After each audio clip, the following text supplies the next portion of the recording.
Shalom saudara yang dikasih dalam Tuhan. Bersyukur karena hari ini kita ada di minggu yang baru. Semua karena anugerah Tuhan, semua karena pertolongan Tuhan. Sungguh di luar Tuhan kita nggak bisa buat apa-apa ya.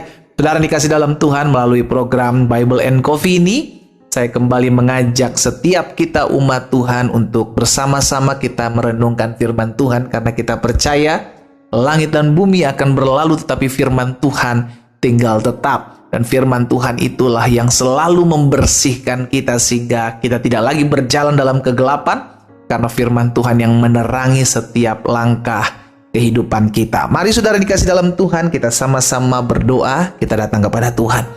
Bapa, terima kasih buat hari yang baru, buat minggu yang baru, buat anugerah dan kasih setia Tuhan yang tidak pernah berkesudahan dalam kehidupan kami. Sungguh kami bangga memiliki Tuhan Yesus yang berjanji menyertai kami selama-lamanya.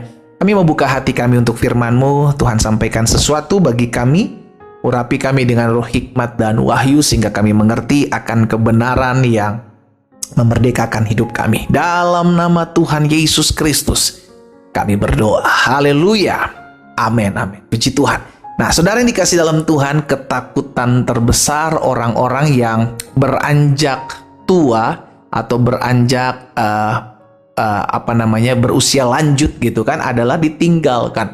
Dan inilah yang sering kali ditakuti gitu oleh orang-orang yang akhirnya menjadi seorang opa, menjadi seorang oma yang berusia lanjut gitu ya, orang-orang tua. Tapi ada satu kebenaran firman Tuhan yang kita syukuri, saudara yang dikasih dalam Tuhan, karena Dia Allah yang menjanjikan hal-hal yang dahsyat bukan saja pada saat kita ada dalam kandungan, tetapi ketika kita sudah berusia lanjut. Saudara pemazmur pernah mengalami hal ini. Di dalam Mazmur 71 ayat yang ke-9. Mazmur 71 ayat yang ke-9 bilang begini: "Janganlah membuang aku pada masa tuaku.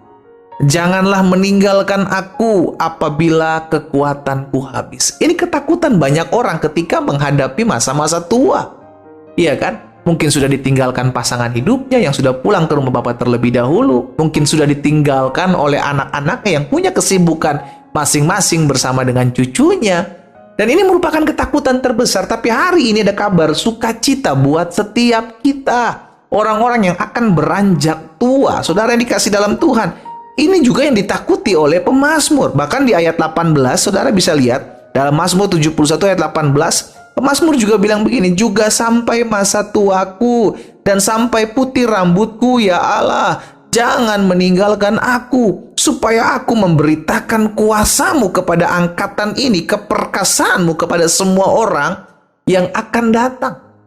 Bahkan seorang yang sudah beranjak usia tua dan dia memiliki kerinduan untuk tetap terus bersaksi, memberitakan kuasa Tuhan kepada angkatan yang akan datang, memberitakan keperkasaan Tuhan kepada semua orang yang akan datang, juga masih memiliki ketakutan tinggalkan di masa tuanya. Tetapi saudara yang dikasih dalam Tuhan, apa jawab Tuhan? Kita bersyukur ada janji yang Tuhan berikan buat setiap kita yang sedang mengalami ketakutan ditinggalkan di masa tuanya. Yesaya 46 ayat yang keempat.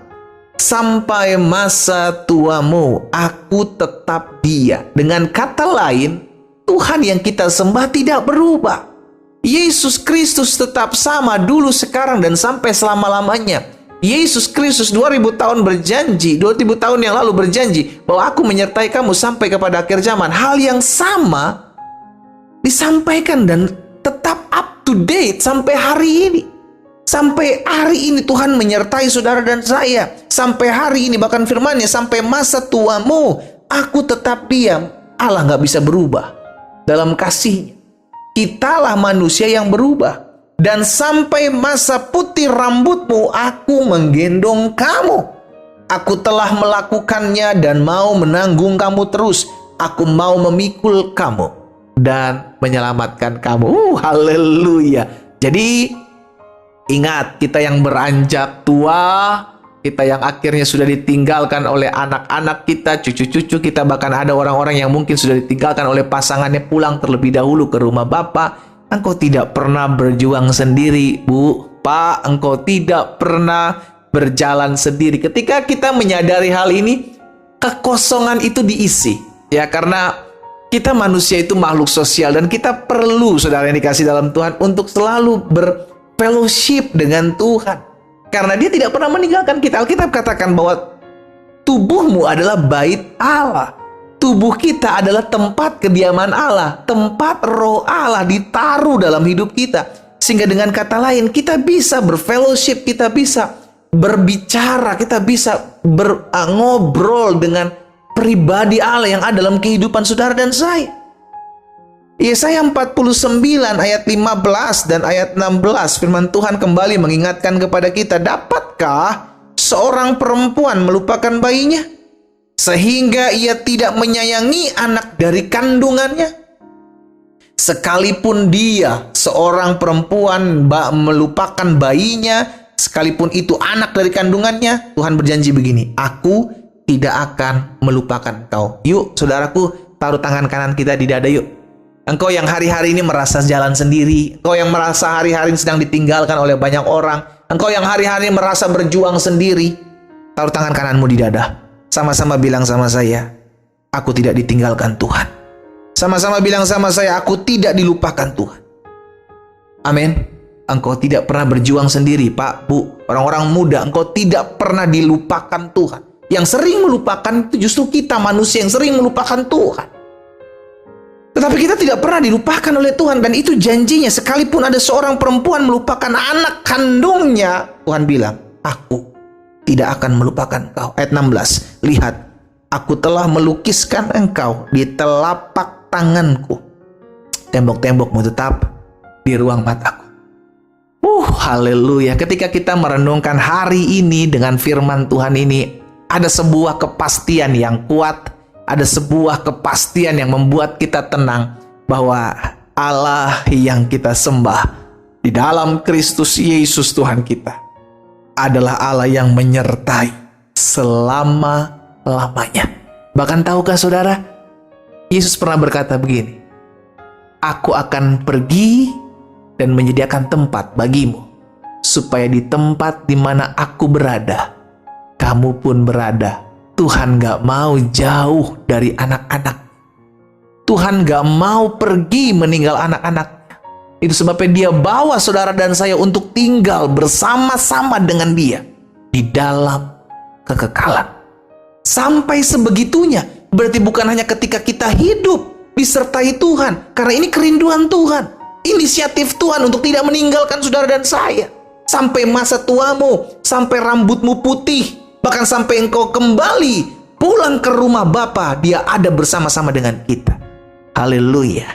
Kita bersyukur karena kita punya Allah yang memberikan janjinya disertai untuk selama-lamanya. Dia bukan Allah yang hanya menyertai kita. Dia bukan hanya Allah yang menyertai kita pada saat kita sedih, terpuruk, susah.